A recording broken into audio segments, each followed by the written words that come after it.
One morning, a young man awoke to find a ferocious tiger attacking his village. As he ran towards the beast, willing to give his life in battle, he noticed none of the other villagers were reacting to the tiger's brutal rampage. When he asked the others why they would not fight, yell, or run away, they stared blankly as if with pity for the young man. An elderly wizard arose, placed his hand upon the young man's shoulders, and whispered the following phrase: "For what games we play to feel alive, few things disappoint me like the PS5. Yeah, writing introductions for videos can be hard. You gotta get people interested quick, but you can't spoil the big beats of what you want to talk about. You can interject some whimsy, intrigue, but all of it must service the smoke and mirrors behind otherwise vapid concepts. If you say too much, everybody already knows what they're in for. There's no more mystery, and the engagement drops. But if you don't say enough, people get anxious and eventually bored, and then the engagement still drops. And in a way, this is a lot like the marketing campaign of a shiny new video game machine box. If you show too much, you don't give people a reason to speculate, to debate, and argue online. Things that drive the hype trains as secondary marketing. But if you don't show enough, though, people might suspect you're trying to be sneaky, you're trying to hide something, and maybe pre-ordering this is a risky move. Right now, the two consoles are a month away from release or something like that. Usually by this point, you would know everything you need to know about the new X-Boob or the PlayStation tubes. I mean, a release date's already been set, the pricing's announced, pre-orders have already gone live, sold out, and now people wait. I mean, there's a lot of things we don't know about this thing. Like what does the menu look like? How do the load times compare between this and that? How do the frame rates do and the resolutions? So, what's going on? I talked about the misleading notions of Sony's PS5 marketing before with the whole Tim Sweeney SSD debacle and how things weren't entirely on the up and up. I've also mentioned many times that when a company does well, you probably lose. And all of this combines into my main point here. PlayStation consoles sell a lot. They will continue to sell a lot, and now that they have the definitive upper hand once more, it's time to start fucking people over. My assessment a few months ago is that when Sony wins, they get cocky. The leader of a race doesn't have to try as hard to win. That arrogance manifests itself as business practices that give you less bang for your buck. And so, let's talk about that. When you buy a new console on day one, usually the experience is a bit melancholy, at least in my experience. Sure, the graphics look better, but the games on display are rarely even close to the promised tech demos. Sure, this machine might be able to do this someday, but right now it looks like this. Eventually, new games are developed, and this tech becomes the new lowest common denominator. And that's when shit really starts to shine. But until that happens, and it's gonna be a few years, you still gotta convince people why they need this box instead of that box. And that's where a few misleading practices start to seep in. It's harder than it used to be. In 1990, you could see Mario. You'd get hyped, you'd play Mario when Mario's out, and you'd be happy because this is a Mario. This was a weird-ass machine. All of these were. They had proprietary parts that make them vastly different from the predecessors and the competition. You really didn't know what you were gonna get. But now, it's kind of harder because the market is homogenous. The internal components of a new console is pretty much the same thing you'd find in a mid-range PC. It's just really small. Sure, Sony might have, its proprietary tech here and there, and X-Boop does its own thing, and Nvidia does it, but generally speaking, the biggest difference between these machines is just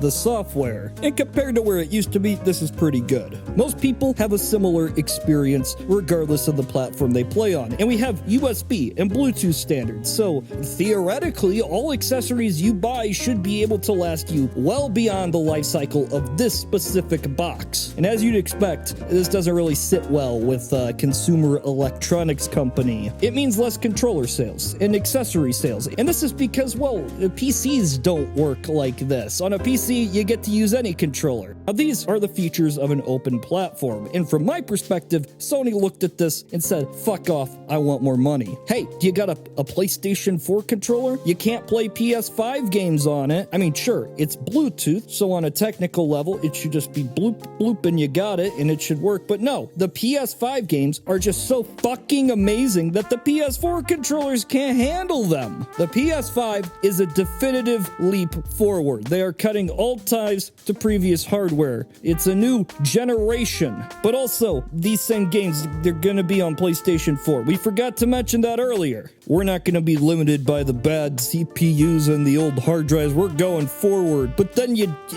don't? What was your plan there? You think people would just forget?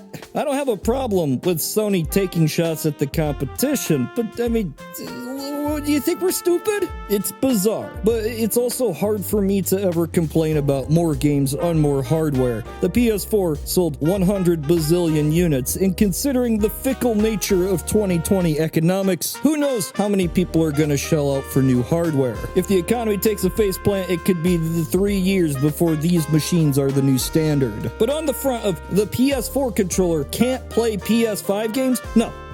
Look, I get that Sony does stupid shit with their controllers. You have the PS3 and you can move it around. Wow. And the PS4 had it's a touchpad, you know? Why? Why do you do that? What is it this time? The PS5 has vibration? It jiggles in a fancy way? I know in the past it was accepted that with every new console, you needed new controllers. Something you just had to deal with. You got the Pikachu 64 and you want to get the shiny Panasonic GameCube? You can't plug that in that. But since then, we've moved to more standard options. You have Bluetooth and USB. And see, Microsoft, they're like, hey, you can use your old controller, that's fine. You can use this and you can play it on that. We don't care. Because remember, they want to be the nice guys until they take over the world. And I was hoping that, maybe this would nudge Sony in the direction of, let's try that. But nope. They aren't willing to give up that revenue stream. You gotta think, there's so many PlayStation 4s out in the wild that most people that would buy a PS5 would probably have a DualShock laying around, so they'd never need to buy,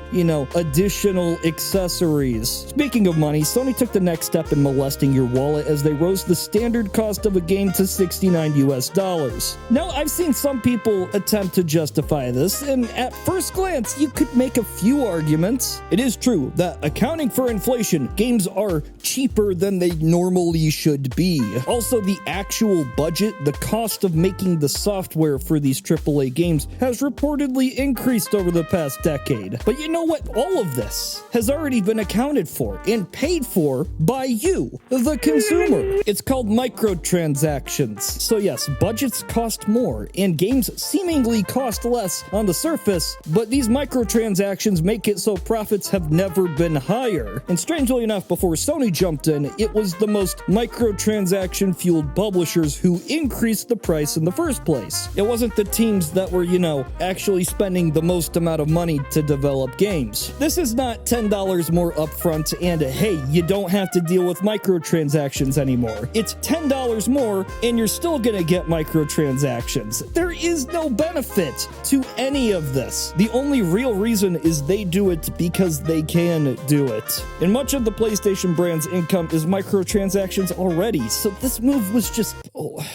it's just bad for everybody. So this right here is Spider-Man. It is Spider-Man on the PlayStation 4. If you own the game, you can play it on PS5, but you can't play the PS5 version of Spider-Man if you only own the PS4. Not the DLC spin-off thing, the remake of the PS4 game. It's confusing, I know. Basically, you gotta pay $20 extra to play the PlayStation 4 game with better graphics. Yes, the developers did do work to make this look better, but here's the thing. Generally, a hardware manufacturer would be willing to eat the cost to sell you on the machine's capabilities. I mean, even non-hardware manufacturers offer free graphical upgrades, but Sony, they don't have to do that. On the Xbox, you get free upgrades, but I'm sure a lot of this has to do with that whole ecosystem that's been built up. Either way, it's good for consumers, and I was kind of hoping it would force Sony's hand yet again to play along,